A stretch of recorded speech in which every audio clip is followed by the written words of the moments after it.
Hi guys, welcome to Building with Generative AI, a beginner's workshop. I hope I am audible to everyone. Please confirm this.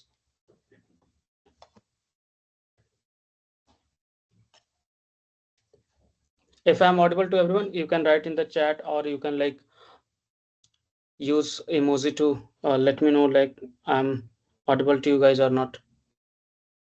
Yes, you're audible. Okay, so I hope we can start now. We are not going to wait anymore for other candidates. So whoever is going to be coming late, we will be sharing them the recording of the session. Okay, so we will start our session with a few things you must have to know. The thing is today we are going to complete few action items and I'll be discussing those agenda mm, before going forward to our session. So you can expect that you will be able to learn about basics of generative AI and also you will be able to make few projects during the workshop. So as we have planned only one chatbot project, but as we have total 12 hours of session, so we might be able to create two or three chatbots of different tech stack and different use cases. We will be creating that. And whoever is belonging to non-tech background, some of you guys have enrolled from MBA segments, right? So for that, you have to just be attentive to the things which will be mentioned here. So if you are not into the tech, don't worry, we will be also letting you know how to understand the basics of Python so that you can use the chatbots easily. And one more thing, in the final project we will be using React as our front end segment, means for the UI part, and Node.js might be, or simple libraries will be used. So if you are not familiar with all this stuff, don't worry, we will be explaining you everything before starting to building the chatbot. So we are going to cover up the basics, and so if you are new, then you will be also able to understand the segments and work on this. If you are not able to under code, don't worry, we will be sharing you the code snippet so you can directly use it, and you do not need to install any software. We are going to use all the online platforms. Okay, if you are into the tech, if you have installed all these things beforehand, then that's good. If you have not installed, then it's also good. Okay, so let's start our sessions today. So first of all, I would like to start with one simple question, so you can write in the chat. The question is, what's one cool thing you have seen AI do? You must have came across so many AI platforms or so many AI tools. So I would like to know about what are the cool things you have seen AI doing for you. So you can write it from your day-to-day life, or the things which you are using in your uh, daily life, or for your school projects or your college projects, or any other stuff. So you can write it in the chat directly.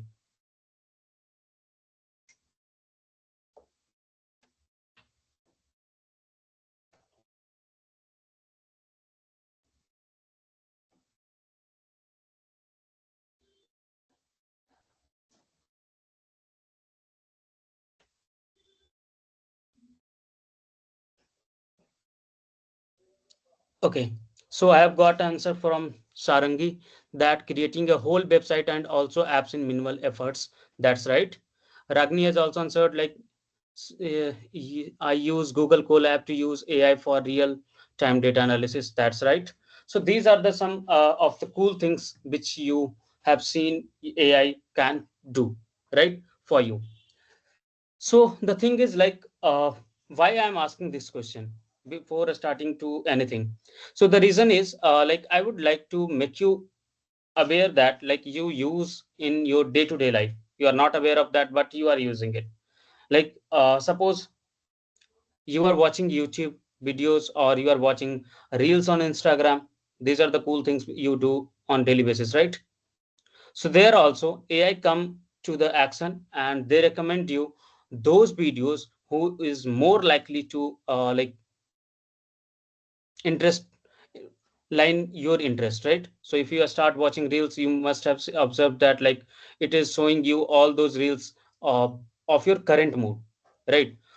You go to shopping websites like e-commerce platform Mintra, Azio, Flipkart, or Amazon. You must have spoken about any product from your friends, and you have start seeing Google ads of all those stuff. Have you ever came across these kind of scenarios, like you have spoken to your friends, or like you have just searched for a single time for a particular product, and whenever you visit some other websites you are seeing it like so like ads related to that particular product? Yeah. So these are the applications of AI. AI has a lot of power, and in like last 2 to 3 years we have came across like so many AI chatbots, or so many generative AI agents, which had made our works almost like 5 times better. We can say that, right? If you want to write an article, just you go to any chat like ChatGPT or Gemini or any other generative AI agent, and you pass them prompt, and you got the answer. Before this era, you will be able to like you have to write your own, and you must have taken references from Google, but that was not the case. Like AI was doing all the things for you, right? So let's start with the main power of generative AI. So we have total 4 sessions. So I have divided agenda for each session. So for the first session, our agenda is to understand introduction to generative AI, means what is generative AI. Then we will be understanding like Gemini overview and their capabilities, means like what Gemini can do and what are their capabilities. Then we will be understanding large language models, LLMs.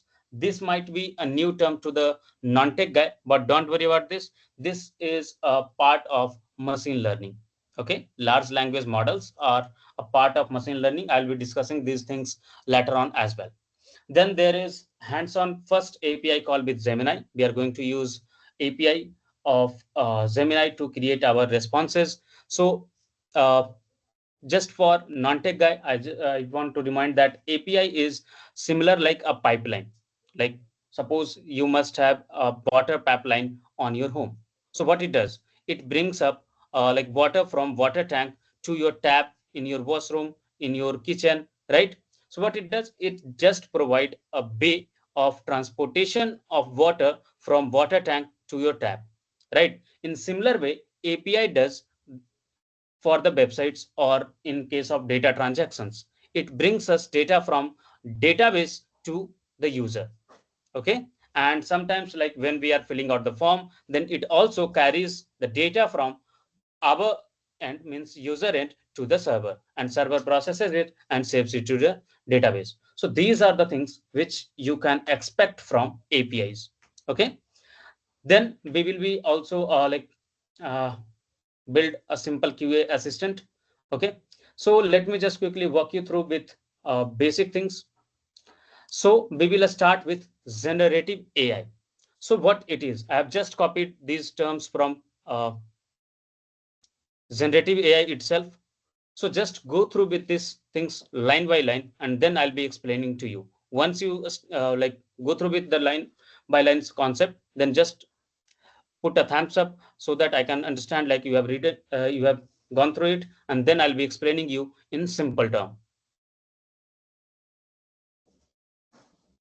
If you guys have any doubt, you can raise your hand, then I'll be asking you to like turn on your microphone, or you can write in the chat, and then I'll be answering your questions. Okay, so if any point of time you do not understand anything, just raise your hand and ask questions.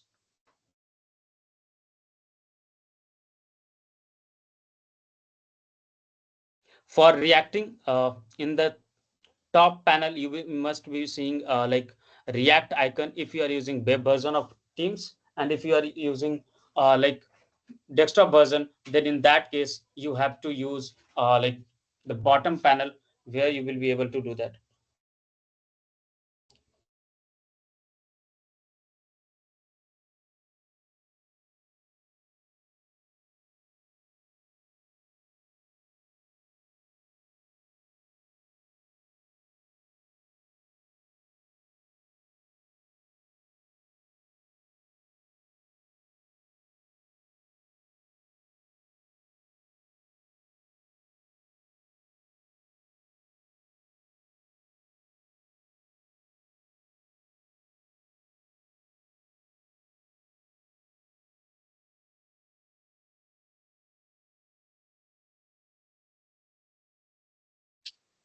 And అక్కడ ఒక red colour cover book ఉంటది. uh, just ask your questions, like pen how is they are different from this different algorithm together. Yeah, I'll be discussing all these things once like we will end up the session. Will that work? Okay, because so many students are not having any idea about these things, so I'll have to give them context at least about like algorithms and agentic AI and everything. Okay, so we will consider this in the Q&A session. Will that work, Ragni? Yes, sir. Okay. Anyone have questions regarding to this particular segment?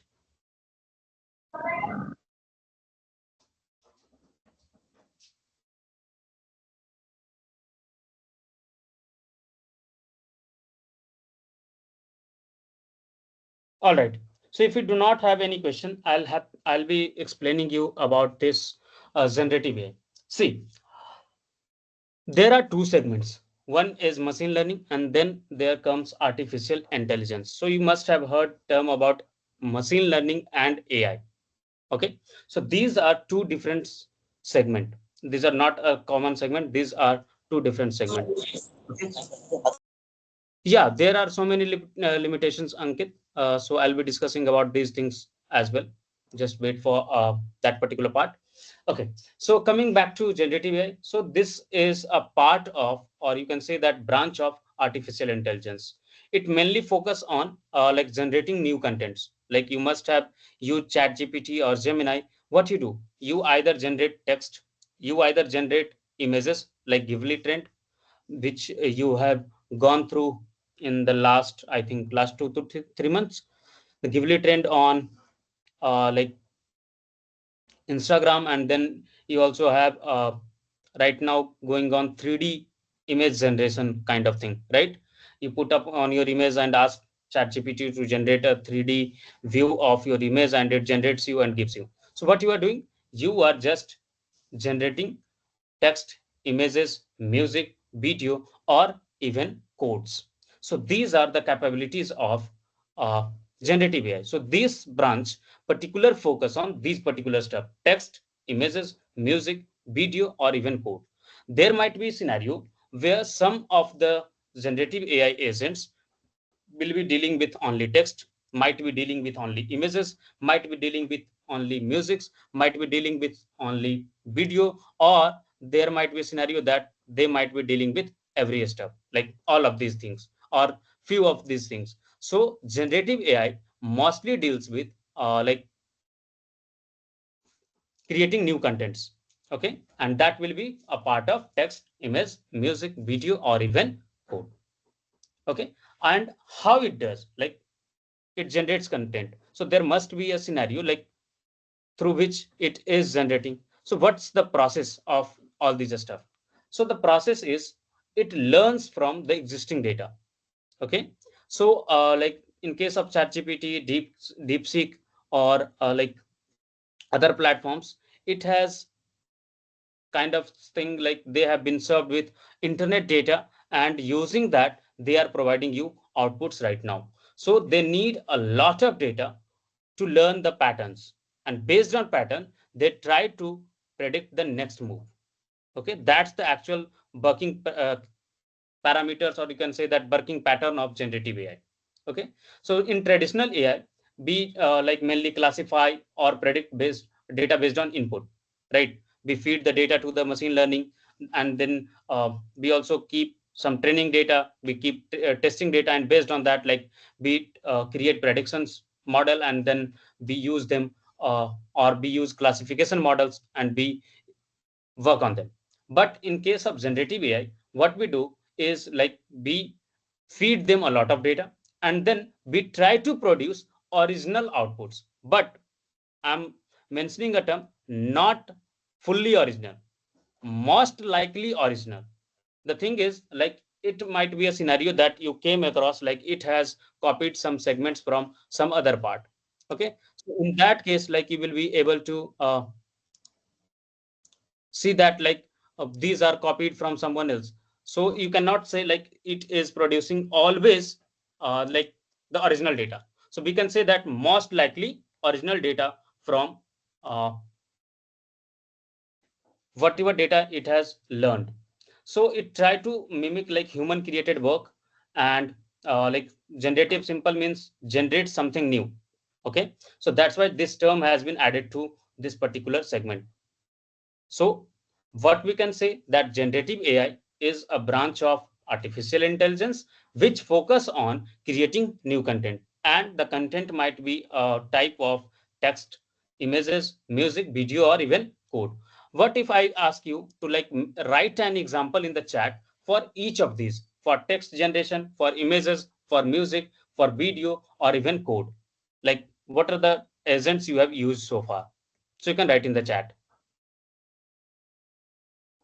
Now coming to like Ankit Zadon questions, like his question is, what are the biggest current limitations of generative AI models? Right? This is your question. Okay, ChatGPT, and also write like what features they are using. So please mention like text dash then their agent name, not directly, because it will be confused confusion for everyone.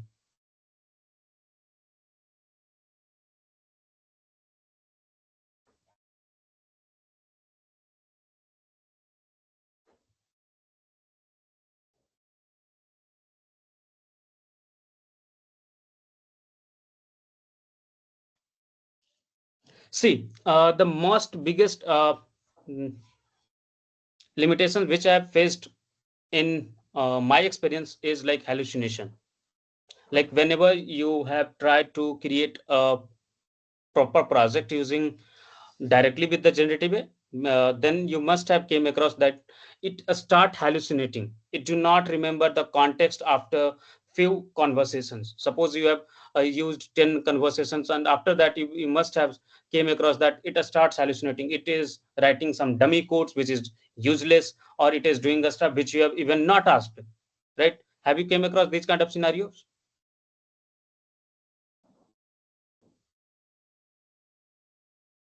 I think you can turn on your mic, Ankit.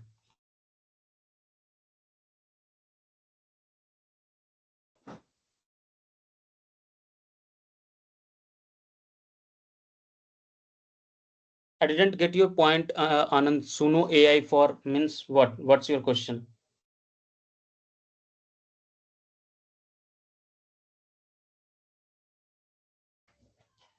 That is like agent for I think music or some a voice generation kind of thing.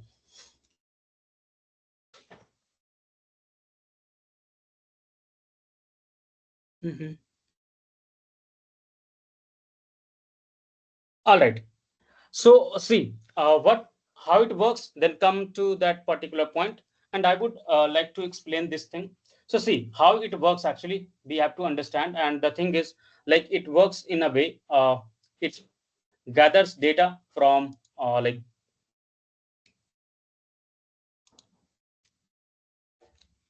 see it uses machine learning models like GPT, Dell, stable diffusion, and trained on large data sets. Data set has been collected from internet. So always remember, like all the data which is being uh, submitted to these AI agents will also be used as like input data. Means for learning purpose, they will be using those data. So that's why you must have heard that like do not share private information with these agents, because they will be using those things for their learning purpose. Sir, is it true that after seeing the previous conversation between user and AI tool trained itself from those historical? Yes, recently they have started building context build up. Means they try to learn the context, means remember the context. Earlier they were not remembering it. So what it was doing, it was coming up for hallucination, which I have mentioned. Hallucination means it start uh, doing rubbish things, means it forgets the context. You have asked something and doing something else. So that was the biggest flaw. For fixing that, they have started like remembering the context, and for remembering context they will be using your historical data for their learning purpose, so that they can use it properly. So that's the case. Okay, anything else? All right. So coming back to like training part, they train data set and then they try to understand the patterns, styles, and the structure. And after that, they start generating outputs like text, chatbot, blogs, images, art, or designs, in which like you must have used Ghibli trend, right? Then there is 3D image generation trend. Then after that, audio, voice cloning, music. So for audio, you can use Deepgram, right? 11 labs. These are the some of the providers which you can use. Then for video and even software code, for software code you can use Cursor, you can use GitHub Copilot, you can use like Cloud. So these are the some of the agents which you can use for your most of the work. All right, any questions so far?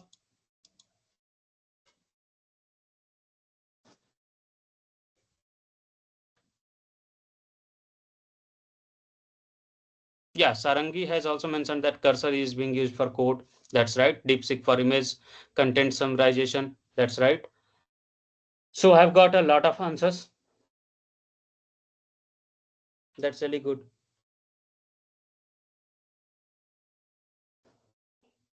All right. Thank you so much, guys, for letting your mates know like how to join that. So I'm really thankful for that. You guys are replying it in WhatsApp and letting them know that how they can join the segment. But please also inform them that they do not need to worry if they are missing something. They will be getting up the recordings so that they can catch up later. Okay. All right. Can we move further now? And for the limitations part, Ankit, we will be discussing it in detail. There are a lot of limitations of these generative AI models. Not one, the one thing which I have faced was hallucination. So I mentioned it right now. And then I'll be also like these things. Google Meet, how he came across to Google Meet. We have shared them like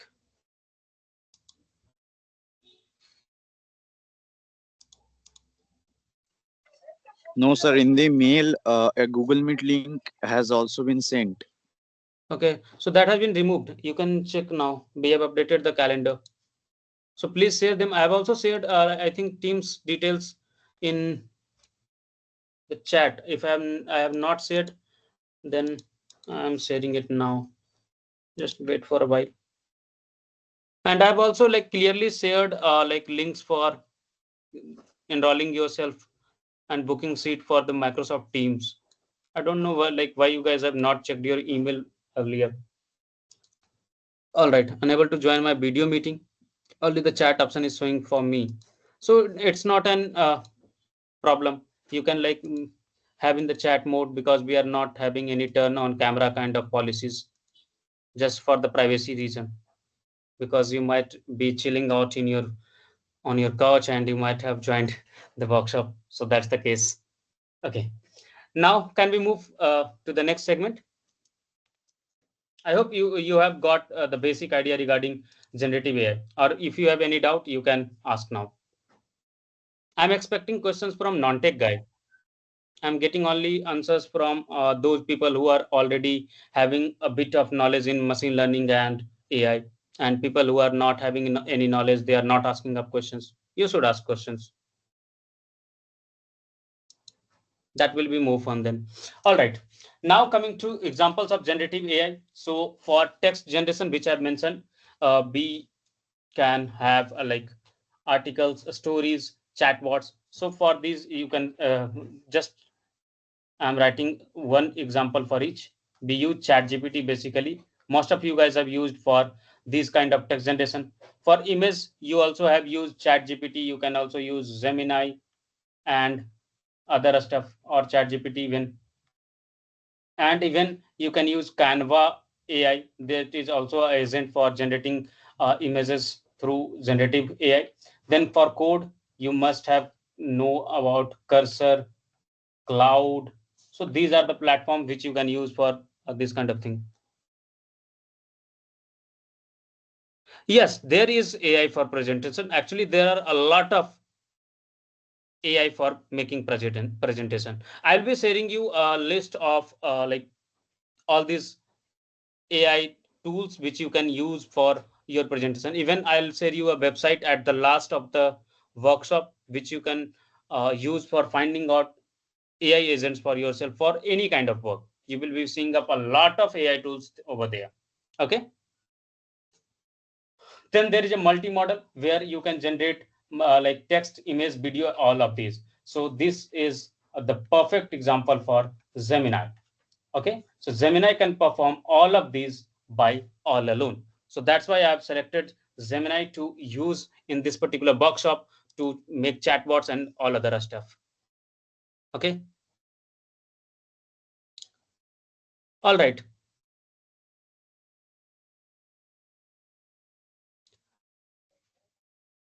Anything else? Please ask these users to like create Microsoft account at least for joining Microsoft Teams, and then they will be able to join this particular meetings. I thought you must guys have a particular Microsoft account because most of you guys use Windows operating system, so you must have a Microsoft account. Thank you, Ragini, for writing in the group conversation. All right, now we can move to the next segment, and that is why learn generative AI, right? What's the purpose? What are roles in generative AI? In what term, Jasmine?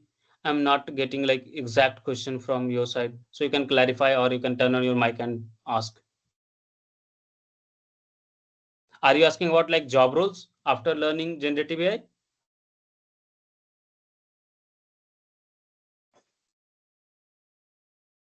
Okay, so for job role, it will depend on company to company. There might be scenario for they are hiring generative AI particular skill as a particular skill, but always there will always be a plus point if your resume shows you have a skills in generative AI because your productivity will increase by at least 5 times if you are uh, well aware of generative AI and you know how to use them. So it will generally like increase your efficiency of work. Prompt engineering is also one of the roles, right? Yes, prompt engineering is a particular role because prompt engineering, uh, without prompt engineering, you will not be able to fully utilize this kind of generative AI. So I'll be also introducing you prompt engineering in this workshop as well. What is the difference between AI and Gen I? I have already mentioned you guys. Like in general AI, what we do, we train our model for classifications or prediction. We do not generate new content in like basic AI, or you can say that normal artificial intelligence segment. We try to mimic the human intelligence, but we do not generate new content. We learn from the past and we try to give responses from the past occurrences, or you can say that past learning experience. But in generative AI, you try to generate new content. That's the basic difference between normal AI and generative AI. Have you got the answer, Jasmine?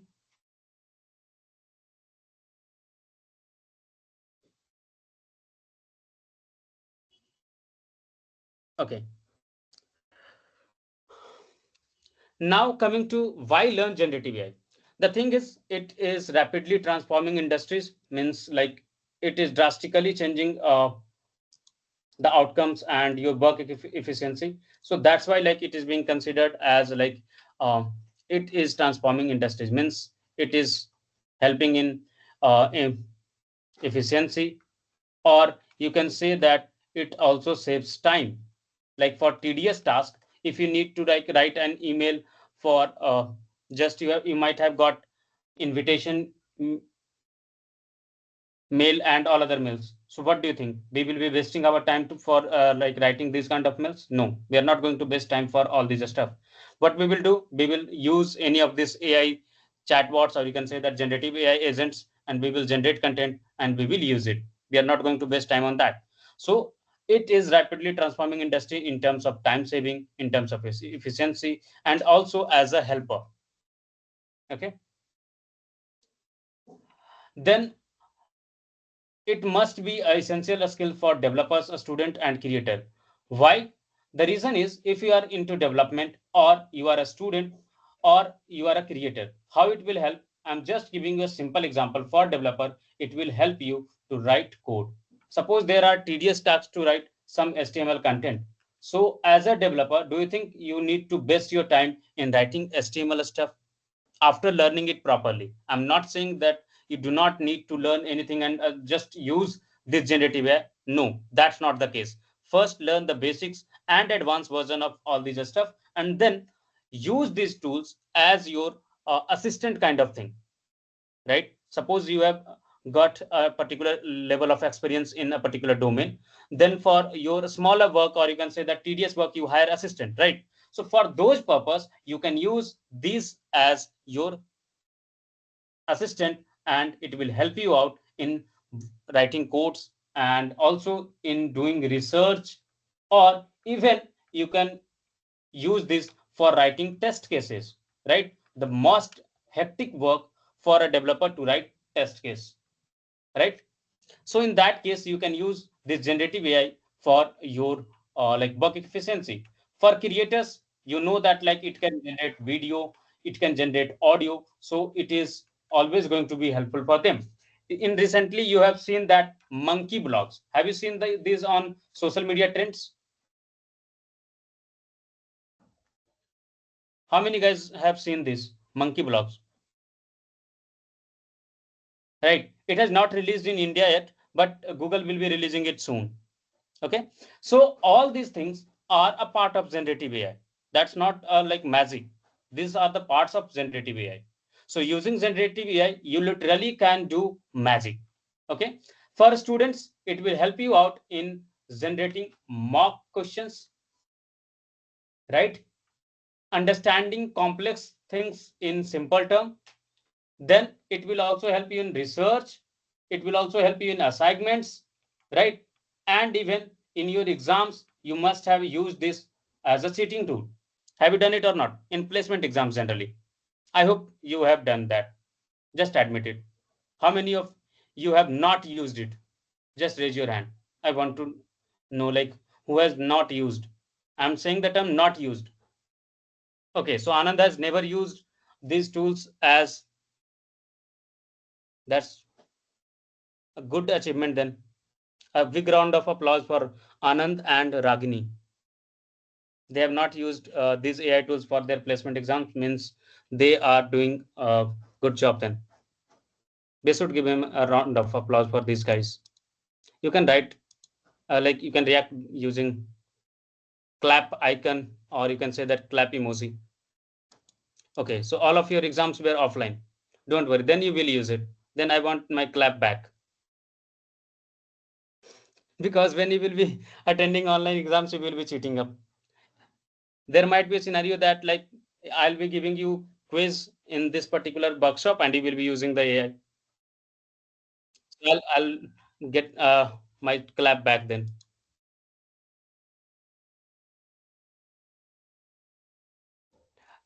Please let them know that I have already mentioned all this information in the group description. They can also connect from there. They can visit the website and use that URL directly.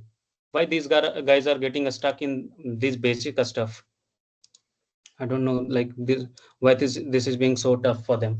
Okay, now coming to the next thing is like Power's product like Chatbot, like ChatGPT, Gemini, Copilot. This is related to GitHub. Okay, so in VS Code, if you will install this extension, then you will be able to write like get code suggestions directly in your next lines. Okay, so this is being used for that. Mid Journey, this is for content creation. Okay, so these are the AI agents which you should use. Like these are the power products, and these are like top in the market. And I missed one thing, that is DeepSeek. That is also a power product. I think someone's mic is on. Please turn it off, please, if you do not have any question. And if you have any question, please raise your hand first and then answer. And I think Anand, you must be tired of raising your hand. You can turn it down now. If it has been physical workshop, then I must say that you must have not raised hand like for that much time. So it's a virtual, so you have keep your raised hand. Okay, no worries. Now move to the last point, that is unlock career and innovation opportunities. The thing is like, I think someone has asked like what the career opportunities, right? So see, this also unlock career and innovation opportunities. In terms of innovation opportunities means you can become a creator, or like you can uh, do a lot of things using these things, right? And for career options, there are positions for prompt engineering. So you can also consider them being a part of, or you can say that like cousin of this, because without prompt engineering, you will not be able to use this generative AI properly. If you have done prompt engineering plus Gen I, then you will be a pro. You will be fully utilizing the Gen I to the max extent, right? If you are not aware of prompt engineering, then there might be scenario you might have not used the generative AI to their full power, or you can say that full efficiency. Okay. So these are the few points for learning generative AI. There are a lot of things to also join. Like ask them to first register and then join. I'm not getting any options for like that you guys are not able to enter into the meeting. That's a strange. I have allowed every one of you to like join. So why these guys are not able to join? Attendee status to 65. Okay. So they must have to enroll first and then they will be able to join. I cannot help with that. That's why I've shared the links beforehand. I'm not getting any options for letting them in. If there must have been options, then I have let them in. Total attendees are 40. All right. Okay. So now let's come to the next slide, and we will be moving further for Gemini. So now we will be understanding why is what is Gemini and how we can use it. So you must have heard about this Gemini term, because this is being managed by Google. Okay. So you can say that like Google uses multi-modal AI agent, and that is Gemini. Okay. And why I have mentioned multi-modal? The reason is it can generate text, it can generate images, it can generate video, it can generate audio. So that's why I have mentioned multi-modal AI model. Okay. So it is being used for processing multiple types of data. You can say that. That's why it is being considered as multi-modal AI model. It simply means it can work for text, images, audio, code, and more. Okay, not just one type of input. It can work on multiple type of inputs. Like in old model that were text only, like Gemini was built from the group up to handle multiple data types together. Like earlier, when these generative AI were coming to the market, then we were having only access to text. Then we increased our hands to audio, like for using 11 labs and deepgram. So these come to the action, and there are one more service provider which provide these kind of audio processing. I forgot that, and they are big giants actually. Then coming to video, there were tools to generate video. So you must have came across a reels where some guy is letting you know about like how you can earn from making YouTube blogs without keeping your camera on, or without confronting to the camera, or without even using your voice. You can earn a lot of money. You must have came across these kind of videos. How many of you guys have seen these videos and tried to like create your YouTube channel and upload the video? I just want to know. It's just a fun question. So if you have any question, you can like ask now. So I think no, none of you have gone through this. Okay, Anand has tried. Good job, Anand. At least you have tried. Rehan has not tried. Okay, you should try then. All right. Now, Google's multi-model AI model, Gemini, it is, and it understands text, images, audio, video. Not only it gives like output format, this kind of thing, it also accept input in these formats. Okay, so this is the case where you can provide inputs as well. Then you can also provide like get outputs in these formats. This is flexible, like you can chat, code, you can do reasoning stuff, you can do creativity. So all these actions you can perform on a single platform. And one more thing, Gemini is not paying a single penny to me. So do not get me wrong that like I'm being paid for from Gemini to like present the box, this workshop. Then API available for developers. This is the reason I am using it, because it provides API like in simple steps. That's why all other platform have a lot of like limitations and other stuff. So that's why I am using this particular thing. Akash, please write the proper instruction that they should enroll there first and then they will be able to join the meeting directly. It will be helpful task for me. All right. Now come to the next thing, and that is demo prompt. Now we are going to see a demo of these prompts, like how we can use these prompts for generating outputs. So what you need to do is go to Gemini, and I think you must have a account on Gemini. If you do not have, then create an account. That will not take much time. And I am copying this prompt and pasting in the chat. All you have to do is to just copy this prompt and paste in your Gemini chat. Okay, and you will see that quantum physics has been a nightmare for physics student. If I'm not wrong, it must have haunted you at some point of time in your career if you have selected science and physics in your stream. So now we are going to understand like quantum physics in simple terms. So this is also example how generative AI helps a student. Now you can see that they have provided a simple article kind of thing to understand quantum physics. They have given this like simple example, like as we are a 10 years old kid, and it has also suggested a video from YouTube. You can see this, like it has just given this output in less than, we can say that 1 minute, right?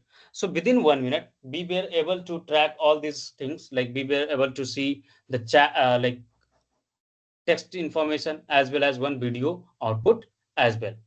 So if this not was the case, we were using like normal Google. So I'm going to paste the same chat, like same prompt in the normal search. Now you can see using AI, just ignore this. Okay, this AI segment. Now you can come across like whatever video content through SEO these are coming up, right? That's not be the perfect answer if you visit these videos and suppose they have not explained it well.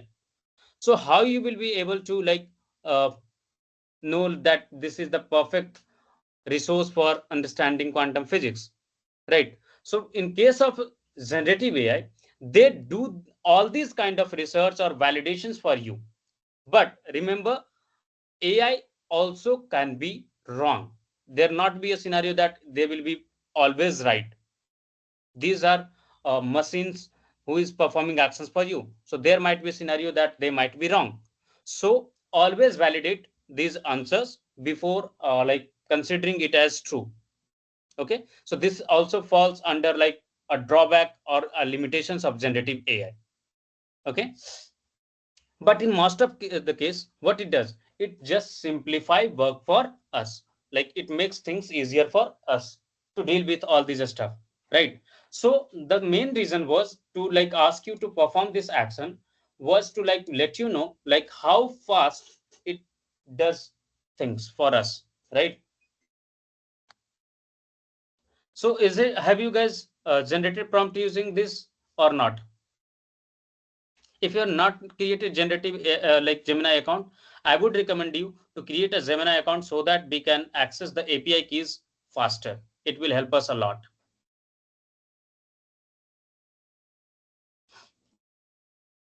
Thank you, Sarangis. Thank you, Jasmine. Rehan has also tried. Good job.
All right.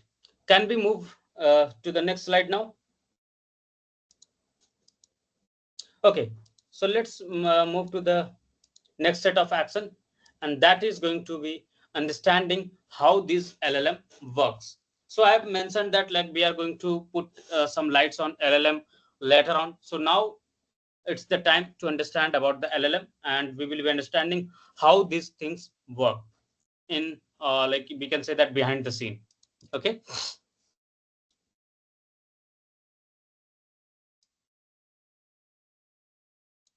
Raju Don. Like we have not covered that much of content, Raju. We have just gone through the basics of generative AI, then we have gone through Gemini, and like 2 to 3 slides only, not more than that, if I'm not wrong. So let me just quickly walk you through.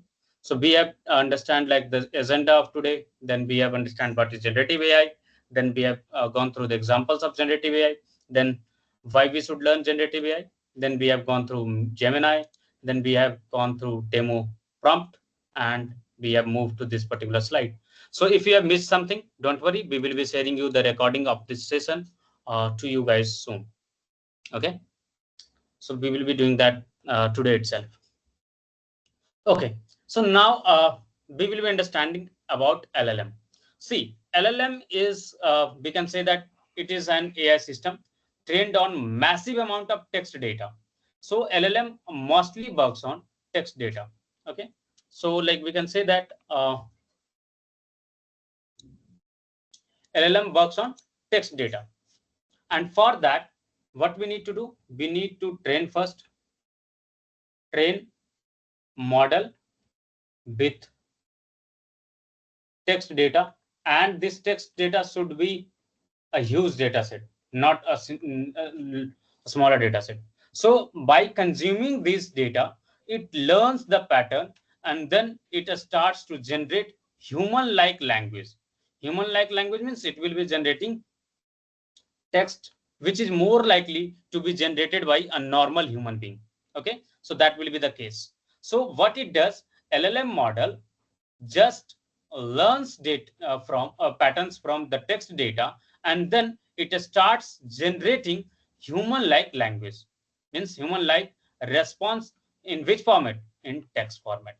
Okay, it learns patterns, it learns grammar, it learns facts and reasoning from the data, and can then perform tasks like it can answer your questions, it can write essay, code, or stories, it can also summarize or translate things for you.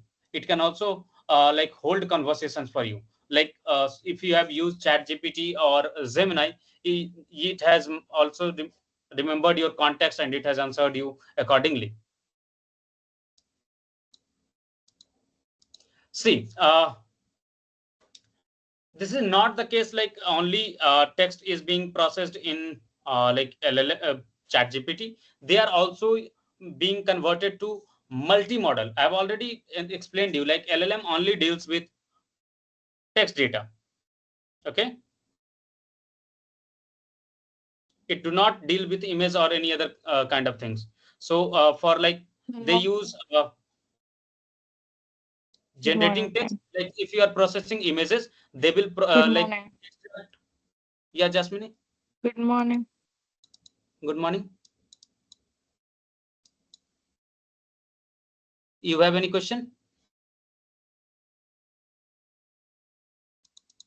Okay, Swastik. So the thing is like if you are uploading images to them, then they are converting them to the text and then only they are processing them. So at last they are processing on text. Okay, and when you are generating images, then that's not the case, like they are working on that segment only using LLM. They like do it using some other segments as well. So that is called multimodal, where they process image, audio, video. Okay, so in case of LLM, where you are like passing images, then in that case, like that will work on like just understanding them and like and doing things for you based on text only. Now, they are not going to deal with any image, audio, or video in case of pure LLM models. Okay, but if there is a scenario for multi-model, then in that case, it will generate image, it will generate audio, it will generate video for you. Okay, LLM only works with text input and output. Always remember that. Have you got the answer, Swastik, or you have still any confusion? If you have remembered, like when ChatGPT was in earlier stage, then it was not accepting any image or it was not generating any image. When GPT-4 came into the action, then only Ghibli trend started, right? And now in ChatGPT 5, people are using like other things.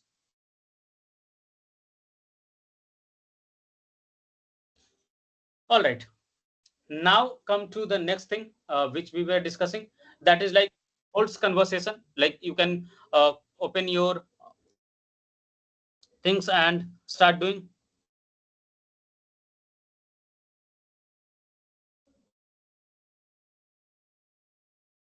All right. So someone please answer in this WhatsApp chat. I'm like tired of answering this. All right. Now move to the next thing. That is how it works behind the scene. So what it does, whenever you provide text input, it breaks it into tokens. What it does, it breaks it into a smaller tokens, and then these tokens are being converted into embeddings. Okay, a small pieces of embed, and then model predict next word a step by step, and that's how LLM starts giving you output. Okay, this starts generating outputs after predicting next word a step by step. It do not produce all the contents at a time. What challenges do LLM face when we generating long responses? See, in case of long responses, the first thing which comes into action course of action is hallucination. There might be a scenario that they forgot the earlier context, and that can lead to some delusional answers. And there might be also scenario for unethical answers, because that is a bot. You can consider them, right? So there is not a scenario that they will be giving you that much context. Then there might be a scenario for true understanding in case of generating long responses. Okay, and there is also limited context and memory, because that requires a lot of processing power. So that's why like there is a limitations on context and memory. So that also becomes like difficult when you are generating long response or generating long documents. Okay, and there are a lot of things which you can expect, like it can raise to um, lose creativity as well in terms of long responses. So it's always suggested like break your task into a smaller segment and then use LLM for these kind of things. Then you will be able to generate a perfect output, or you can say that like best output from the LLM models. So whenever you need to generate long contents, do not go for like generating all of these things at once. just break it down into a smaller piece of tasks, means course of actions, and then do it a step by step. Then it will be better for you to generate a longer responses, like, or you can say that longer context kind of thing with proper outputs. Okay, Ankit, or any other question to anyone? Yes, sir. Yeah, you have any question?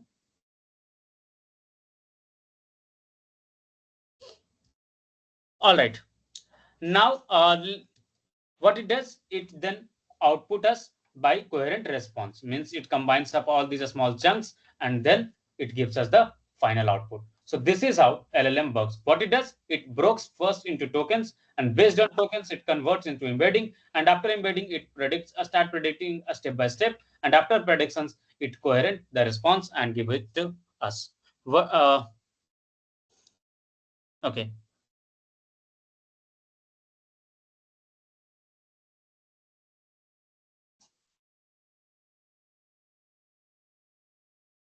All right. Next,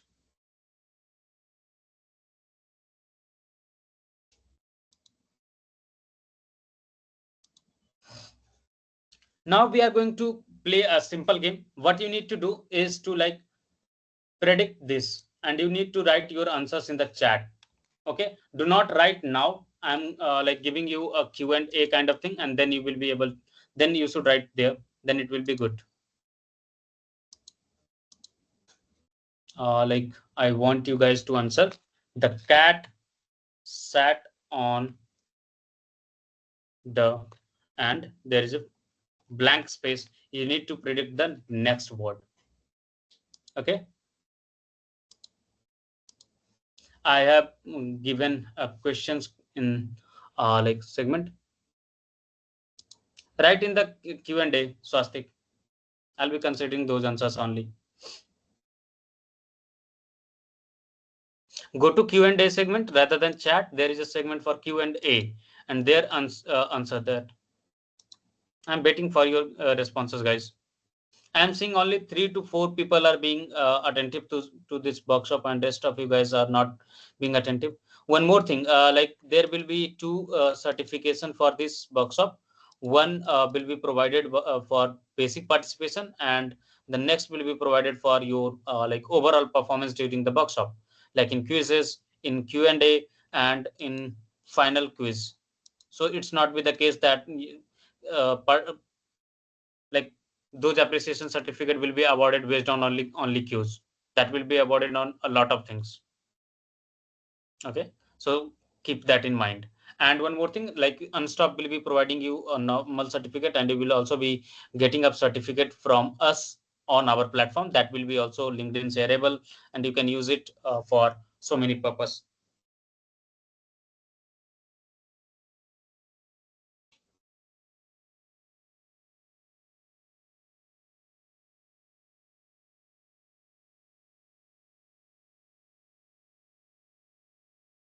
All right, so I've just got one answer from Gemini, and four more. Achha, a lot of comment. Table, mat, couch, chair, mat. Okay, so let's go to Gemini and ask this question to them. What it does, like let's get the response from Gemini itself. So the question is,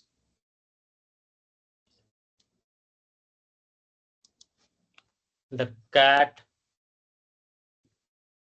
sat on the, whoever will have answered like the correct guess, this is kind of guess, mat. So Ragini is right, and Rehan is also right. How you guys have guessed it? All right. So this is how it predicts word by word, which I mentioned you, like what does LLM breaks it into tokens and it tries to predict the next word. So similarly, it like does the thing and given the answer. Ankit has written sofa. Kiran has mentioned that mat. You are right. Rihanna, it will say mat. Yeah. That's the pattern actually. That's why it will say mat. Rehan is right. All right. Now move to the next thing. And now in the next course of action, we will be performing few more things. And that's like setting up our environment. So what you need to do is to install like Python or Node.js. So what we are going to do is to like we are going to use Google Colab for this. So I'll be sharing you Google Colab link and you can use it directly.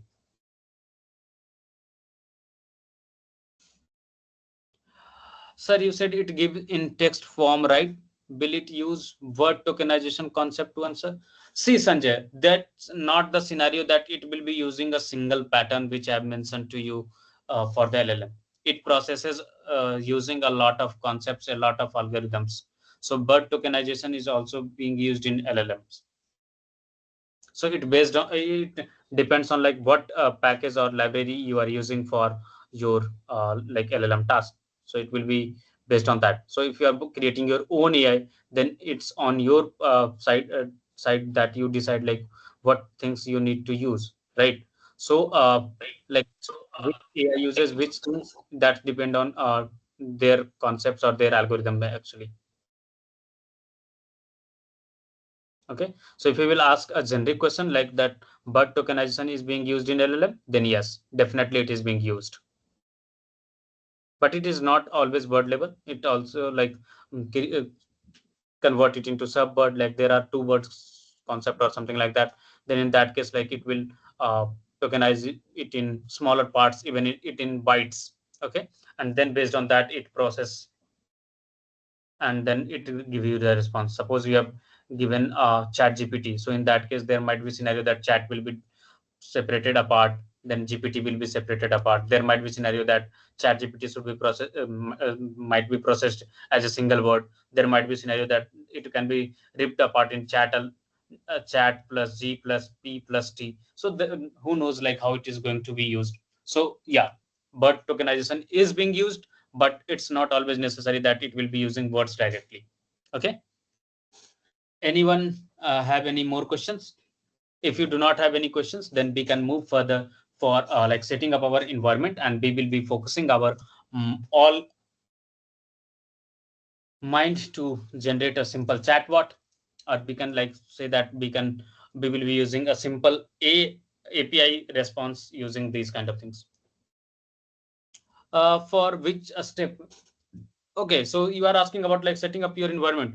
So these are for tech guys who has already like installed their Python or something like that. If you are new to this, don't worry, I'll be sharing you a Google Colab and we will be using that. So what you need to do is to go to Google and ask for Gemini API key. You can also like enter to your account and then generate API key for yourself, or you can like just go to Google and type Gemini API key and follow all the steps which I am doing to you guys. Okay. So see, like you can use Google's AI Studio API key, or you can like use only the Gemini API key. So what we are going to do is we are going to click on this Google AI Studio API key. Yeah, you can use Jupyter Notebook, Rajesh. You're not bound to like something like you need to use only these things or that thing. Provide these consents, they will be accessing all your properties and everything. So just hand it over all your property or belongings to you to Google by accepting these terms, and then you only will be able to get your API key. Okay, then you will get an option in the left side, get API key. Click over there, and at the right side on the top, you will be seeing an option for create API key. So just click on create API key. Then it will be asking out for like create API key in new project, or you can search for your existing project. So what I'm going to do is I'm going to create a API key for new project. So you should also do the same thing, create an API key for your new project. Now I can copy this and I'll be keeping it to work on next segments. So what you need to do after that, go to Google Colab. I'll be sharing you the link. You can use this link for your set set of actions as well. So just see it now, and if you are able to like write the codes, then you can write the code as well. So what you need to do is like I'm going to perform some task now. Okay, so I hope like my screen is visible to everyone, and you guys must be seeing Google Colab on my screen. Is it visible or not? Just confirm.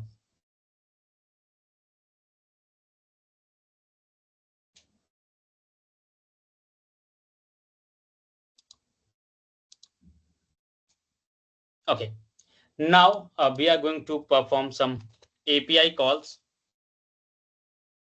Okay, and these API calls are like being used as backend. So whenever you are creating a chatbot, you must make an API call to get the response from them, and then you will be showing them to the user. Yeah, Ragni, go ahead. You have a question. If you have any question. I was asking if I'm using Google Colab, do I need to get a API key? Yeah, Okay. because see, without API key, you will not be able to use it. Suppose you are also using, I'm also using, Swastik is also using, Vandari is also using. So how they will process that? Like to whom they are liable to provide the access. So we'll be using any particular API key that you will be sharing, or we'll be generating one No, for no, us? you're on yours, because so that you can use it by your own. And always remember, in terms of API keys, it's a secret. Right now, we are in a workshop and we are using free thing, so that's why I have exposed this API. Otherwise, I have blurred it out. So always remember, do not put API keys on public platforms. It Okay. might be like security threats to your project, as well as like billing threats to as well. Someone, if you have set it up your billings account, and then someone has misused your API key and made a lot of requests to your using your API keys, and you will be charged for that. So always remember, keep your API keys secret. That's not a thing which need to be revealed. See, all you need to do is to like go to AI Studio, go on create API key, and then you will be seeing a pop-up over here, and it will give you option for like create a new, select a project and then generate API key, or you can like create a new API key using like new project. So what I have done, using new project, I have generated the API key and copied it. Okay, so this is how you need to do it. If you have done with the API key generation, please let me know.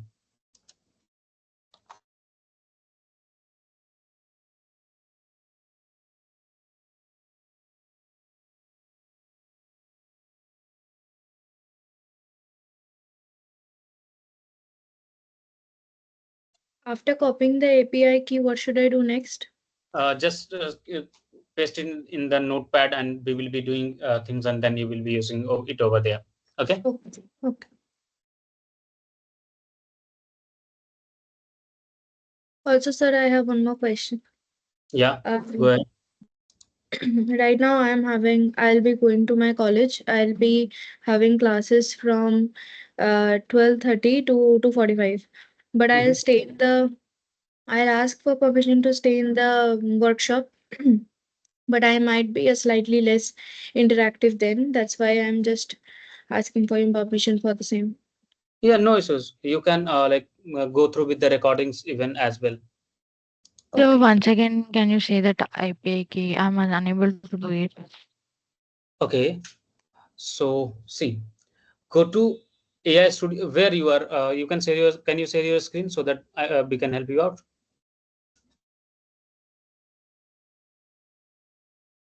Oh, sorry, you will not be able to share your screen. Okay, no worries. Like see, go to aistudio.google.com. I hope you are on this page, or you are on some other page.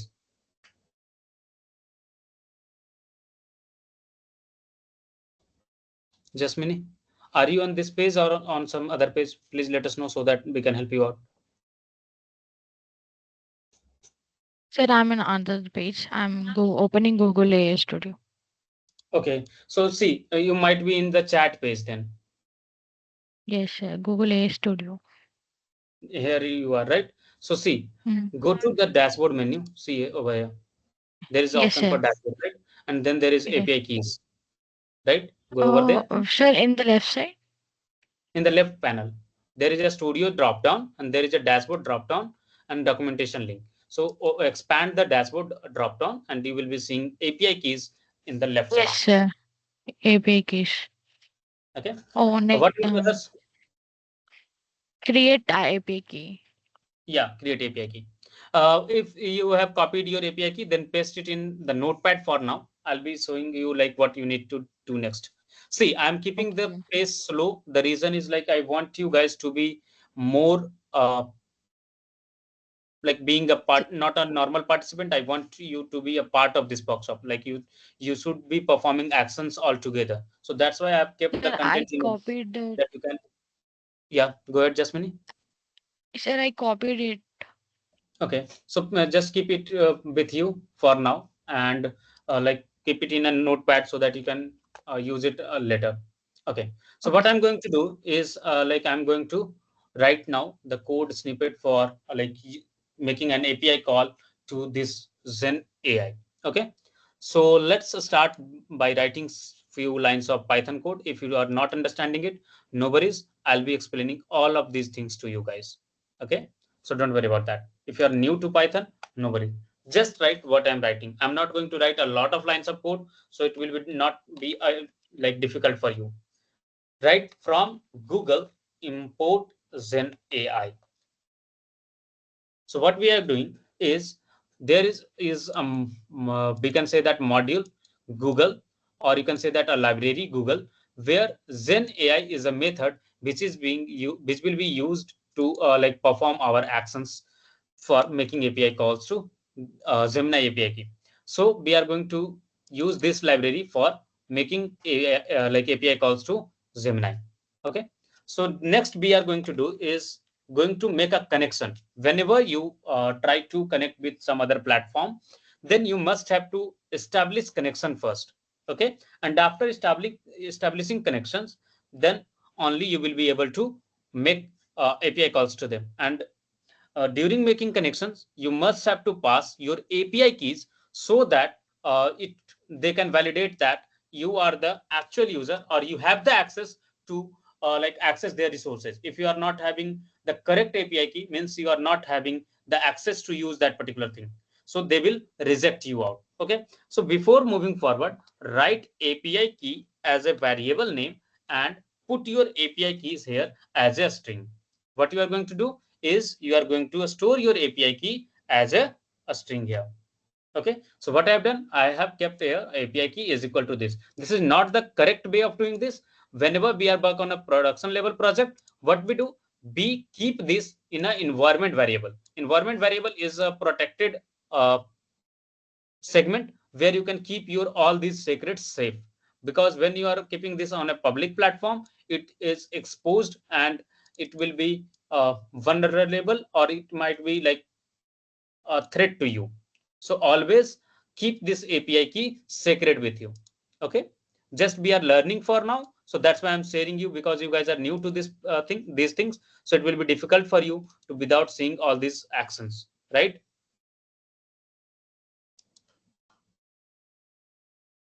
Have you guys written down till here? Just open a Google Colab. If you are new to the tech, no worries. Just search Google Colab, then go to Google Colab, and then you will be seeing option for new notebook. Just click on new notebook. You will be seeing Jupyter notebook kind of things open on your screen. Just wait for a while.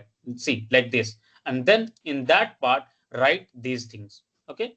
Now we are going to make a connection with this thing. So now I'm going to do is like make a connection here. So I'll be using client is equal to like Zen AI dot client. You can see that when I've clicked on dot, it has started showing me options for like all the method which is present there. When I'll be using this, see, this is called doc string, means this is a kind of documentation to this particular method, what they are expecting. So here you can pass a lot of things. You can pass vertex AI as a Boolean value. If you will be providing, then it's okay. Otherwise, it will be set to none. It also accepts API key as a string or none. It also accepts credentials as any or none.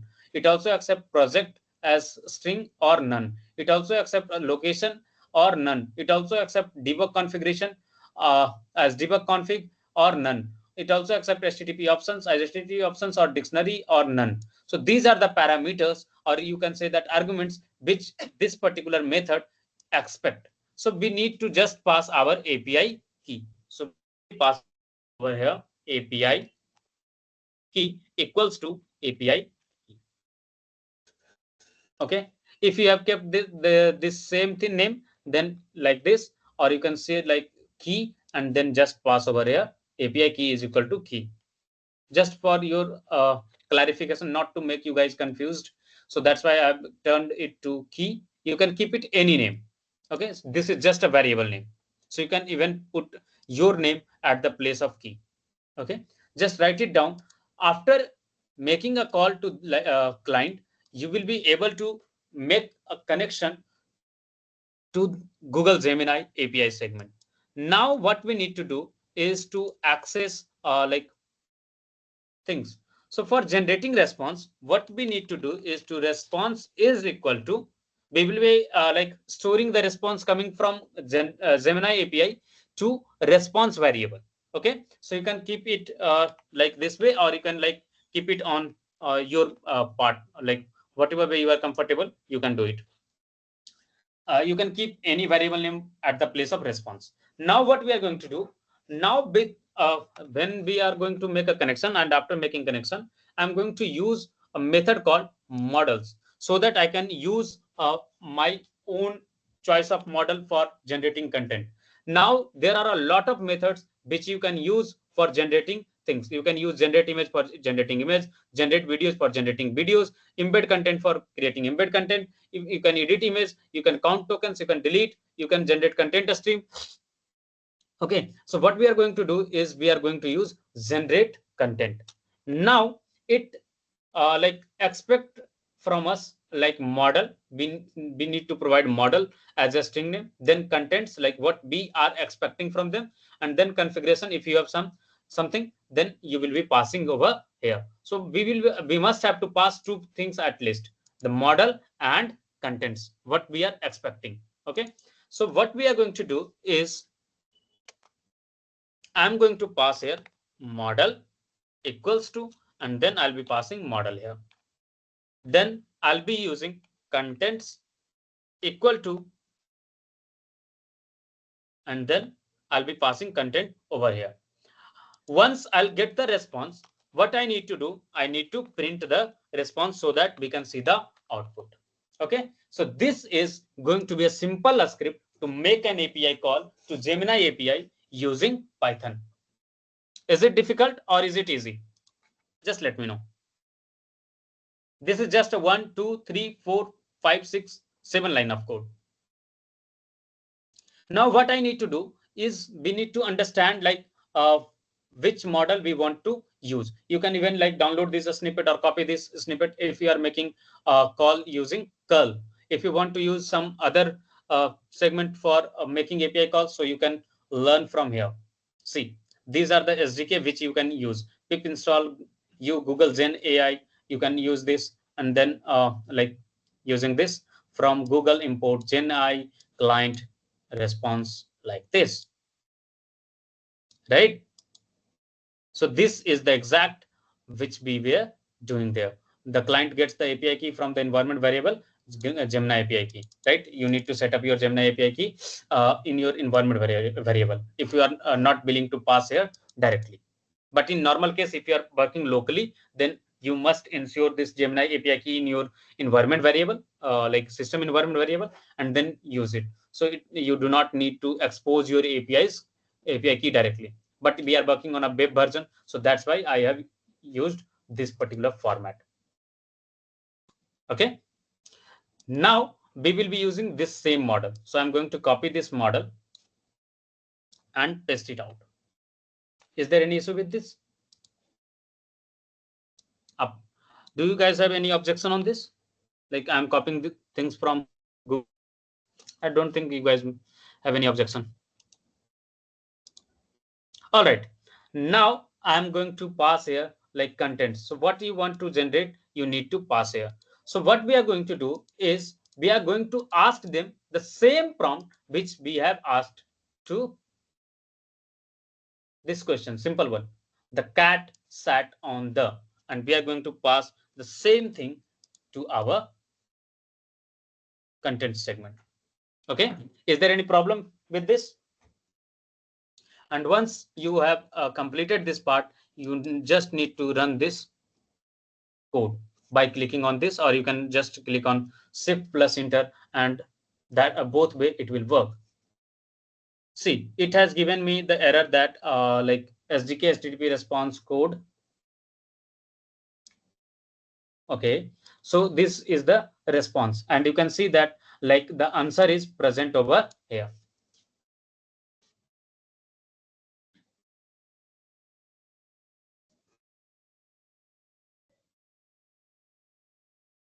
This was the same answer, right? Matt, all you need to do is to process your data now, and then you will be able to use it directly on like your front end segment. Suppose we were having a UI, so what we have done, we have processed these things in the backend, and then we, after processing this data, we have passed this value to our front end segment on, and on front end this kind of outputs might have been displayed, right? And the same Sir, thing we are, sir, yeah. what is mean by token here? Like here it is like token prompt count, modality count, token count. Yeah. See, whenever you use someone's API key, they put you on limits. They're not allowing you to use unlimited kind of things, right? Because if they are going to allow you unlimited, you will be generating a lot of data, right? And that will be costing them a lot. So for like putting up limits on their billings, they give us some limits of tokens, like how much token we can use for generating this content. We have like also mentioned that like LLM works on tokenization, right? So Yes, these are sir. the is being used for those monitoring. Okay, So so it has, it means that the cat sat on the the question is also here API key. see, I didn't get your question. Can you repeat it again, please? The content we wrote, right, sir? That is also an API key. No, this is not an Okay. API key. Content is the part which you ask in the chat. If you are using this EUI, what you do? You write in the chat, right? So in content, you will be passing all those stuff. Okay. And if you want like the answers to be precise, like just you got the mat answer, so what you need to do, you need to pass your data like this in contents, make it like this. So if you will be passing contents like this way, so in that case you will be getting up options in simpler format. Let me just give you an example by just copying this segment and just pasting it out below. Is there any problem to you guys?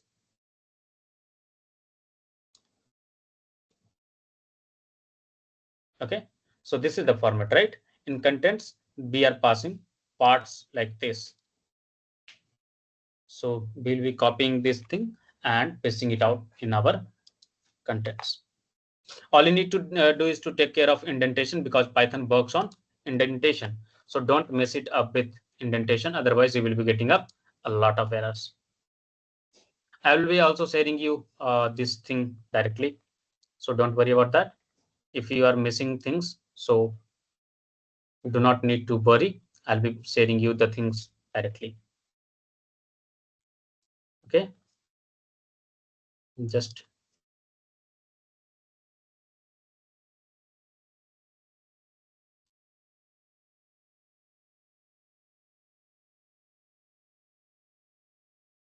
all right. So if I'm passing like this way and I'm going to run it, then I'll be getting this client Gen API type and model dot generate content. Okay, So you need to pass models. You have missed. Can you share me like what you have passed, Rehan, so that I can give you the option? You can see that like it has given me the output as well. AI learns pattern from data and decision and predictions. Right. So I'm getting response properly. So Rehan, can you pass me the exact code which you are using? See, in response, you must have to define model. You have provided argument models. Just check it out.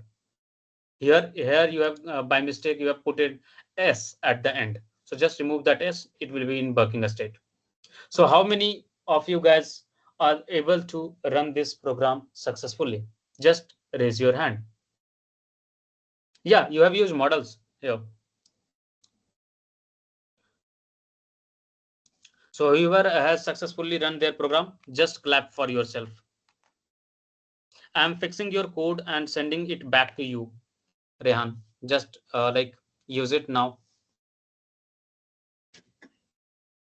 So like you have executed your first API call.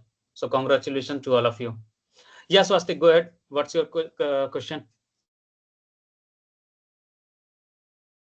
Turn on your mic, please.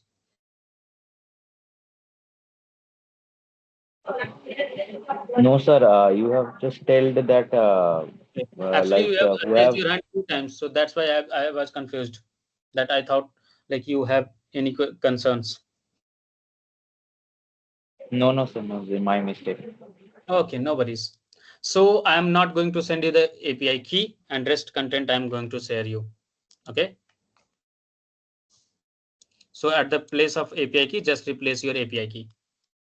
So I've shared the first API call method and the second one as well in forms of parts one as well. So I have shared in the chat. I'm also going to share it over this in the chat. So I've shared you both the code. Just run it out and let me know that your API calls are successful.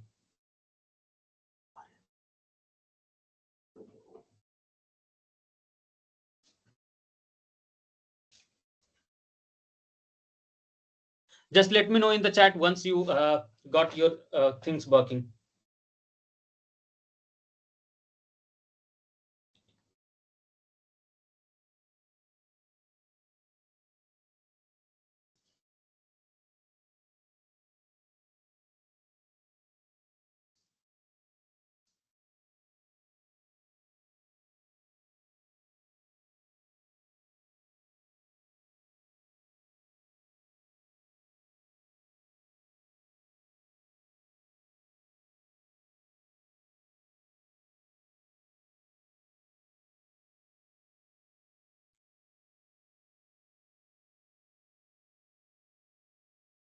Sir, can I ask a question?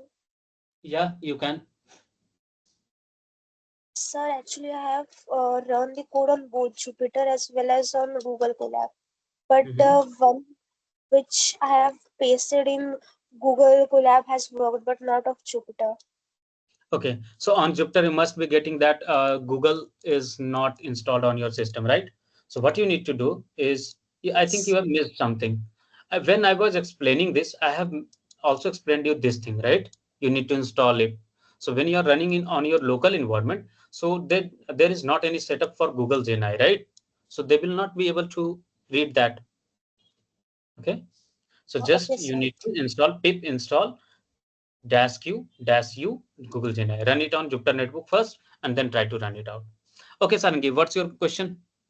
Oh, sorry, you have asked me your question. Rajesh, import error cannot import name Google. You have the same error, Rajesh. Just pip install this thing. I'm copying the snippet and sharing it to you guys. Will that work? I've said in the chat. Just run this command on your Jupyter Notebook first and then try to run it out. Whenever you process things on your local environment, always remember if you are dependent on some third party libraries or third party modules, you must have to install it on your local machine first. Then only you will be able to use it, right?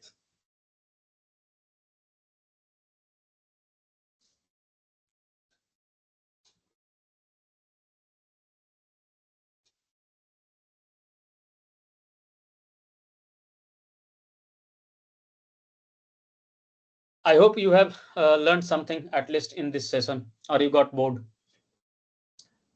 Whoever has got bored, you can also like react.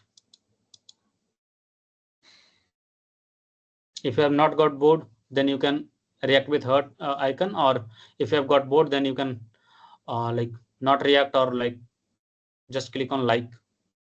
I'll got it. What's your response then?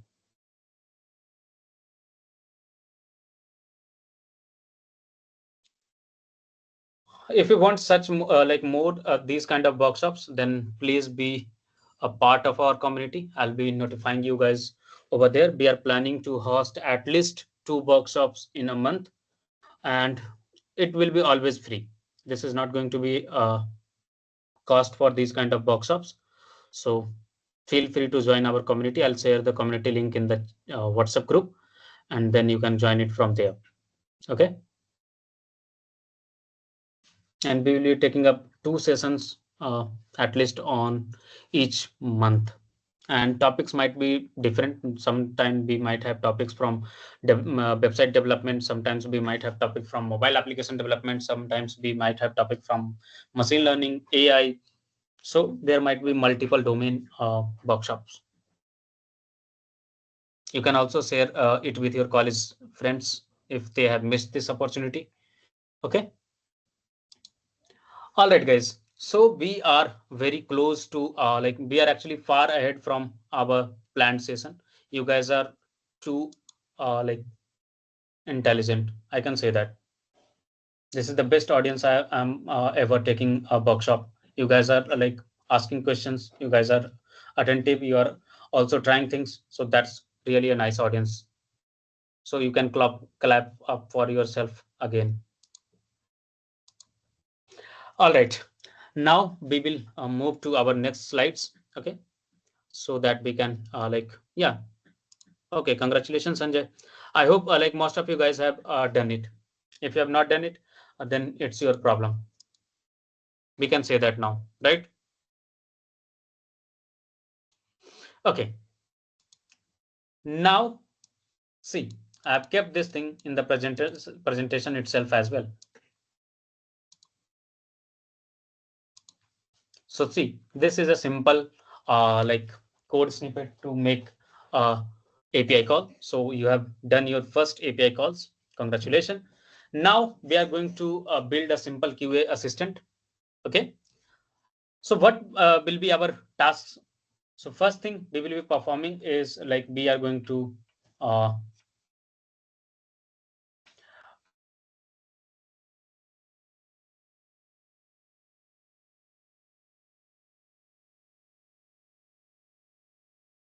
we are going to okay, let's keep it highlighted one.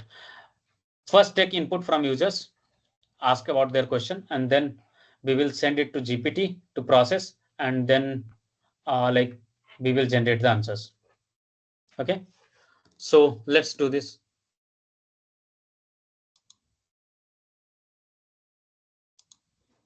All right, so we are almost close and we are far ahead of our time, so we can process it thoroughly. So what you need to do is to again open your Google Colab. Okay, and now we are going to create a small mini project.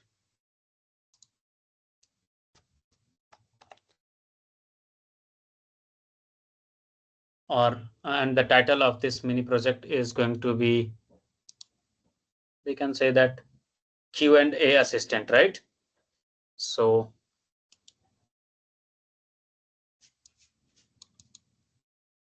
yeah, mini project Q and A assistant. So what is going it is going to do is it's going to take up the questions as input and answer it, right? So we will start our code.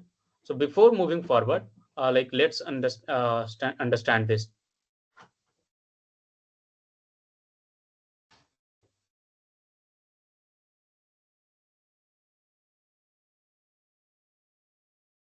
All right, so let's create a cube project. So first of all, if you are like using then you can use it, or like we will be using generative AI. So what we are going to do is we are going to do modular code now. Okay. So first thing first, we are going to copy these 3 lines from the top. You guys have any objection? Because we need to make a connection to our API key. So we have already made connection in the last two. So if we skip this thing, then also it will work.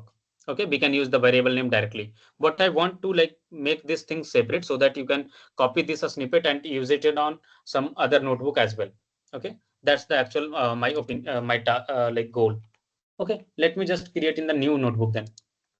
That will be a better use case, and we can rename it to Q and A assistant.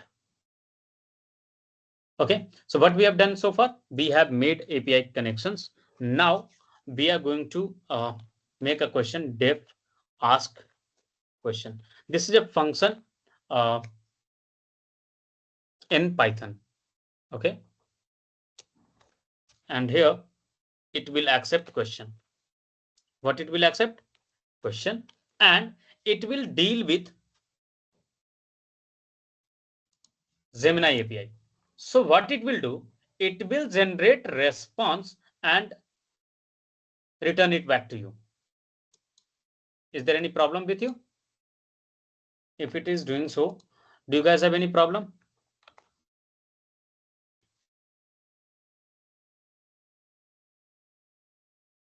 Okay, and now if I'll say that like I need the response dot text, so what I will be getting, let me check, mat, right?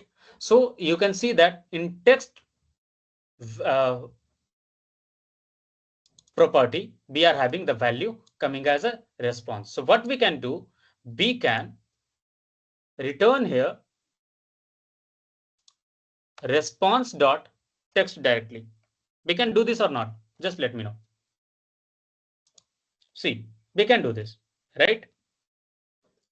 So what we are going to do is we are going to return response dot text.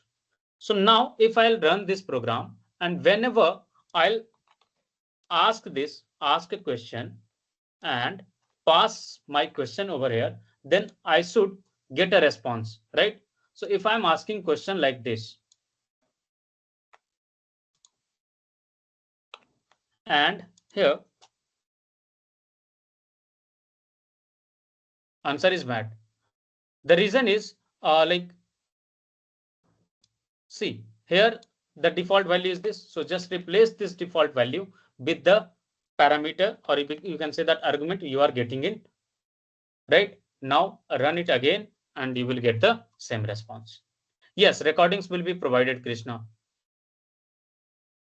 Okay, so the final output is like this. The cat sat on the mat, right? And answers will be like this way. Okay. Now, like what I am going to do is we have a use case of like we are going to allow user to input all the time, right? So for running things in loop, like if we run this program in loop, then we will achieve that like user will be sending inputs and we will be processing outputs to them. Okay, so for that what I'm going to do, I'm going to start with the default one, name initialization, so that it starts with whenever we start it got started, and then we can use it directly. So I'm using main function for this. This is just for initializing a program in Python. Okay, what I'm going to do is whenever like there will be an like you can say that input, it will return the output. How? We will be printing a simple snippet first, like Gemini Q and A assistant. Okay, and then give them some instruction. What's the instruction is? Type exit to quit. If they want to quit this segment, then all they need to do is they need to type exit. Okay, and provide a /n so that it starts with the new line. And now after that I start receiving input in loop. So while true, okay, B will be accepting input. So for accepting input, B use input function. If you got stuck in something, please ask, and then ask user to enter their question. And then this will be displayed at placeholder kind of thing, or you can say that label, and user will be able to enter the input. Okay, and after taking input, what we will be do, if user question dot lower, just convert it into the lowercase in these things. Either there is exit or quit. If these two are present in the text, then we will be closing our program, right? So for that, we will do what? We will break the program. If that's not the case, they are not entered exit or quit,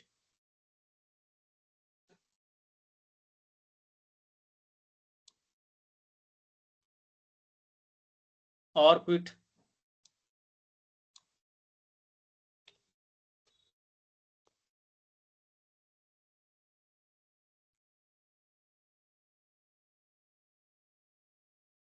Okay, so what we are going to do, if that's not the case, so then in else case, we will be generating response using ask question function. So what we are going to do, we are going to make an call to ask question, and we will pass the user question. And when after receiving this thing, we can print here by f formatting method that Gemini has answered what? Answer,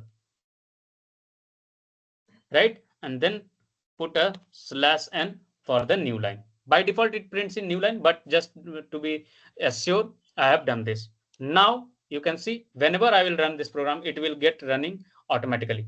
So I'm going to pass here the cat sat on the, and now you can see that I'll be passing here and then running enter.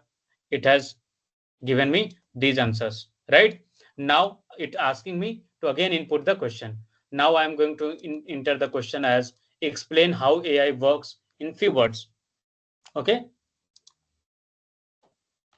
now I'll press enter, and you can see it processed and given us it is giving us all the time like possible completions. So we must have some. Okay, the problem is we have not run the program again after changing the key fixed sentence to the variable. So just wait for a while, and meanwhile we can turn it off by typing exit. So now you can see that this program has got closed. So if I'll assemble this all these programs at one place, so what I need to do, I need to cut it out and then paste it out over here. And now I can paste it out like this and run the program. Now I can pass here the cat sat on, and I'll be getting answers like the previous one. And then we can also ask here like this question where it has gone. Explain how AI works in few words. So now I'll be getting some other output. Yes, I'll be providing you the code, buddy. Don't worry about that. See, AI learns patterns from this kind of thing. We can also ask about like how is the weather today? And now you can see that this is working as a question and answer assistant, right? It is processing the output and giving us the answer. See, right? Who has built you? What it will answer? See, I'm a large language model trained by Google. So this is how you can create a simple Q&A bot for yourself. I'm going to provide you the code snippet so that you can practice on your machine as well. Just replace the API key with your own API key. Okay, I've pasted in the chat. Just try to run it out, and once you run it well, just let me know by reacting or raising your hand. Okay, and if you want to quit, then it's not like you need to like write the exit in a small word. You can write in mixed word as well, and it will stop. Now you can see that program has stopped.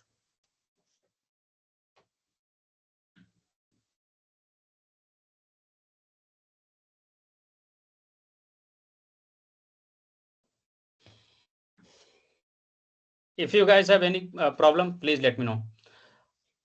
That's good, Jasmine.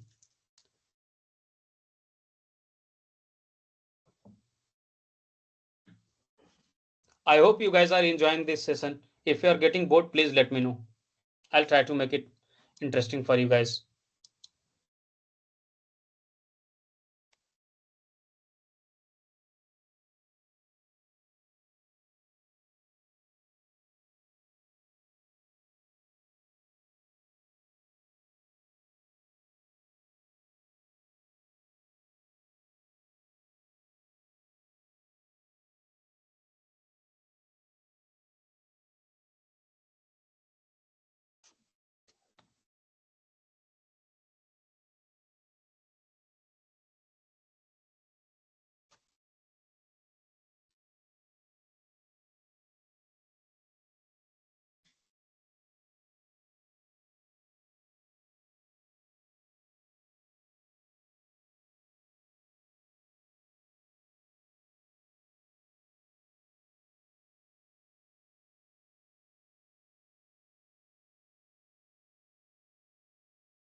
If you are done with this, please let me know. We are far ahead of time, so don't worry about that. We will have a lot of time. So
wow, a lot of guys have completed it. I'm waiting for a few more minutes and then I'll be moving forward.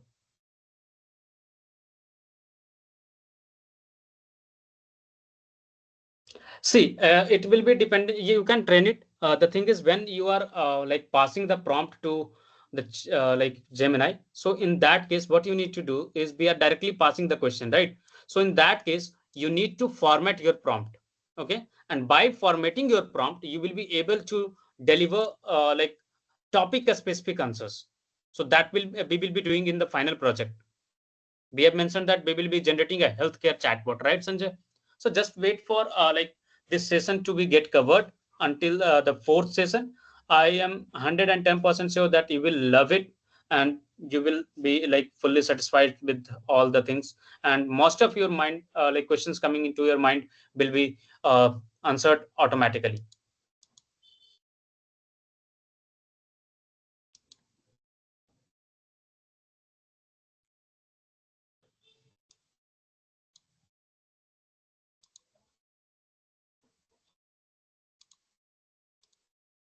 All right, you guys have, if you guys have any question, you can ask now.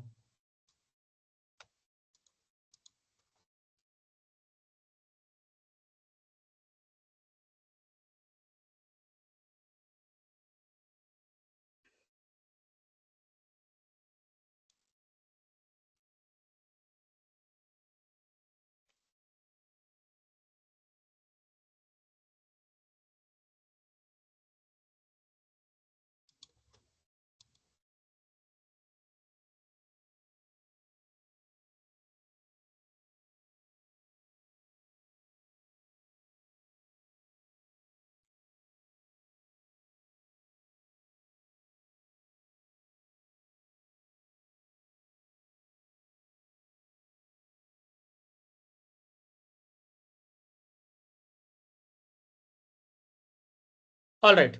I hope most of you have completed your things. Okay. Now we can move to the next thing, and that is like understanding the rest of the things.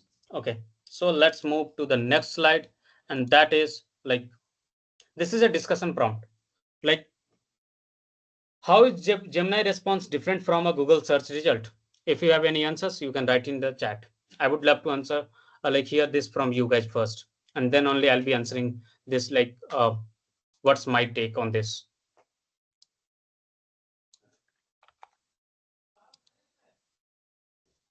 Yeah, or if you are not comfortable in writing, then you can turn your mic and you can answer.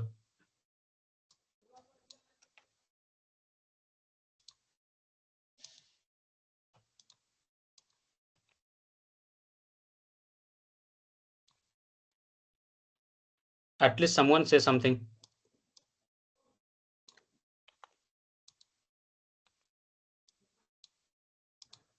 How is Gemini response different from normal Google search results?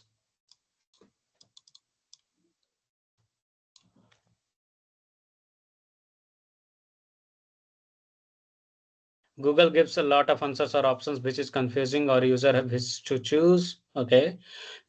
Google give references like videos or more, but Gemini will give words. No, that's not the case, Rajesh.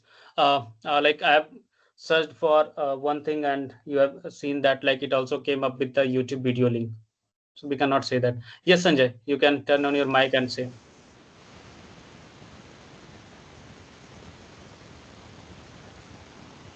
hello.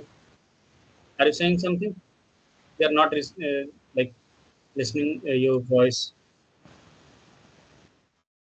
Hello, hello, Yeah, go ahead.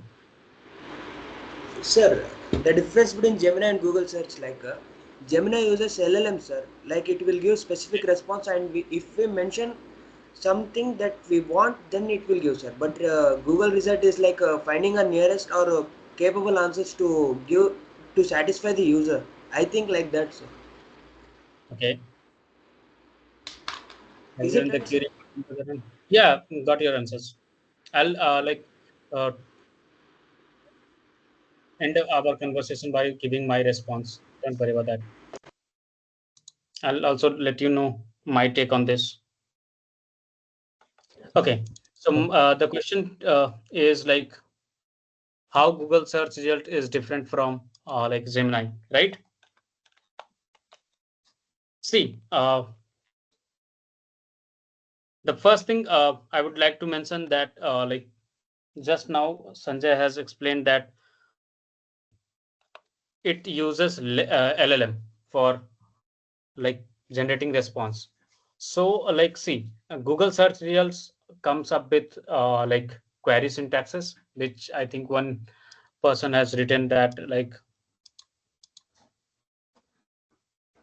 keywords. Yeah, Swastik has mentioned that.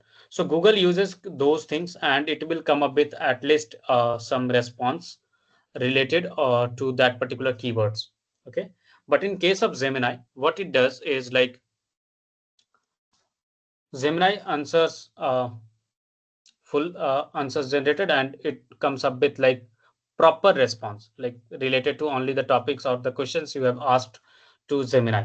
But in case of Google search, it will come up with links and a snippet, right? And in case of Gemini, you will be getting up full answers. Like in case of Google search, you will have to like put up your efforts to read and summarize. But in case of Gemini, it will summarize it for you, right? In case of like source, like it Gemini brings up data from models training and reasoning. But in terms of Google, what it does, it just indexed websites data is being used for showing up all the search results, right? Google crawlers crawls on so many websites present all across the globe, and then they like show us the results, right? So that's the case. And then what is like best for which case scenario? See, so if you are in hurry, you need quick answers, you need conversational answers, so in that case you should use Gemini. And if you are looking out for like diverse results, so in that case you should use Google. If you are like a research guy, then you should focus more on Google, because you will be able to summarize or like decide on yourself, right? No one is making decisions for you. So in case of Gemini, there might be a scenario they missed out some content which might be useful for you, right? Because you know the better way, like what you need. So in that case, like when you are looking out for diverse answers, then you should, and up to date info. The other thing is up to date info, because Gemini is not up to date as compared to like Google. Okay, because they will get the up to date information once they will get trained over these data, right? And uh, limitations for these kind of things. So in case of Google search, there will be ads, there will be overload of links, and for Gemini, there will be hallucination or lack of resources, because there might be scenario they have not been fed to those data. So that will be also the case. Okay, so I hope you have got the answers, and most of you guys have answered it correctly. So that I'm really happy with seeing these things. So a clap from my side to you guys. All right, now we will be wrapping up our sessions now. So the key takeaways from this session is like generative AI is a machine that creates content, right? We can summarize it or not, or you guys have any objection?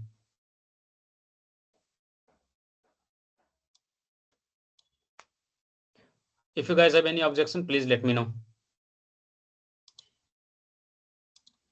Okay, so if you have not answered anything, then I will consider it as like you guys are uh, like aligning with my words.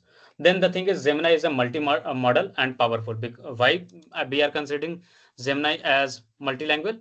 Because like this is being used to generate text, image, video, audio, all these things at one place. So that's why we can say that like Gemini is a multi-model segment, right? Now coming to the next segment, and that is like we have learned how LLMs generate text. I hope you have got the basic idea like how LLM works, or is there any confusion still persisting in your mind? If you have some, please let me know.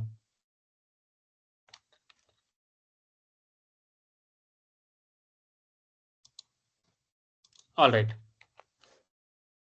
The last thing is like you have made your successful API call, right? Am I right or not?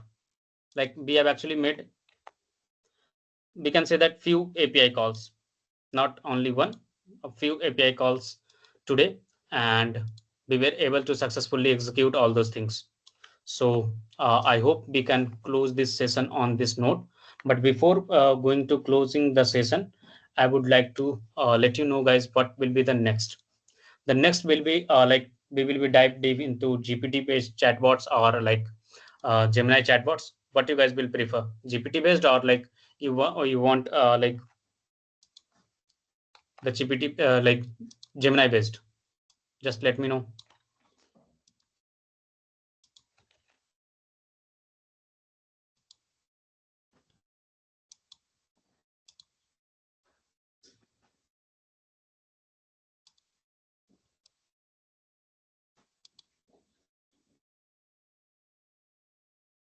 GPT based. Okay.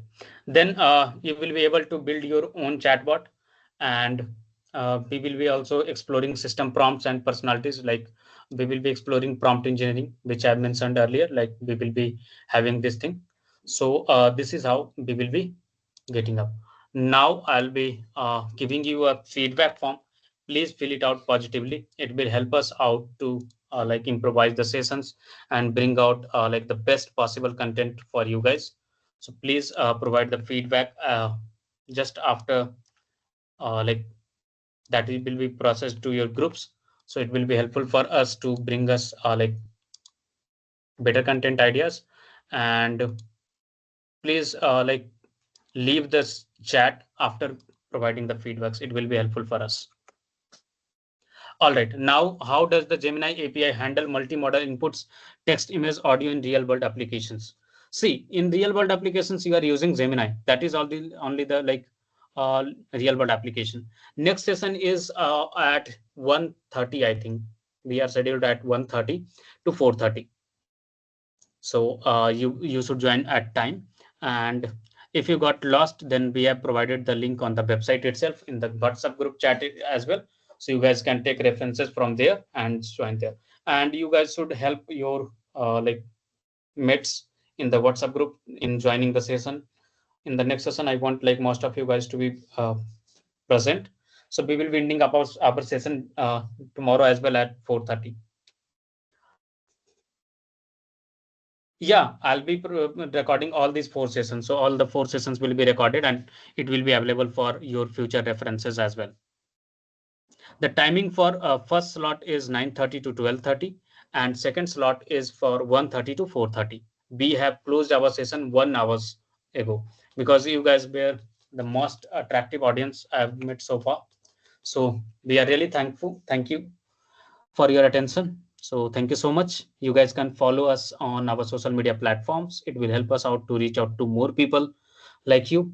And we will be coming up with a lot of these kind of sessions in future.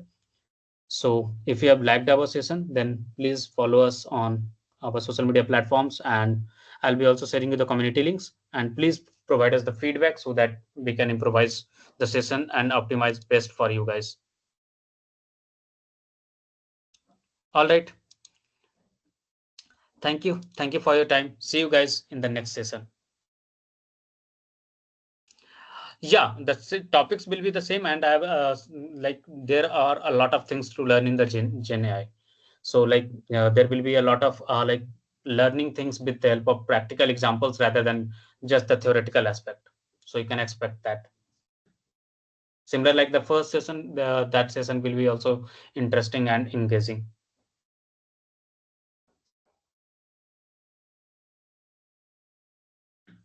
I hope you guys have enjoyed the session. All right, guys, just provide us the like feedback. I'm closing the event, but the meeting will be still open. You can access the chat and like provide us the feedbacks, and then you can drop off and take your lunch, and then we will connect after the lunch at 1:30.